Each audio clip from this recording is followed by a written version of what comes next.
अस्सलाम वालेकुम नाजरीन, आप देख रहे हैं KPNHD और मैं हूं अली जाली। बाग हल्का बस्ती बाग के मशावरती इजलास में कानून साज असम्बली MLA पार्लिमानी सेक्रेटरी बेगम इम्तियाज नसीम की शिरकत। मशावरती इजलास में मरकजी रहनुमा पाकिस्तान तहरीक इंसाफ, आज़ाद कश्मीर सदाकत हयात, फिदा हुसैन शाह, नाइला कलंदर गिरदेजी और दीगर रहनुमाओं ने शिरकत की।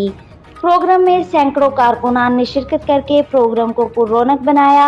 तकरीब से खिताब करते हुए बेगम इम्तियाज नसीम ने कहा कि बस्ती बाग की अवाम को तनहा नहीं छोड़ेंगे, इमरान खान के नजरिए को घर घर पहुंचाया जाएगा।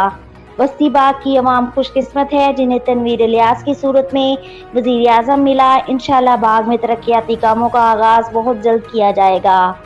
मजीद न्यूज अपडेट्स के लिए देखते रहिए KPNHD।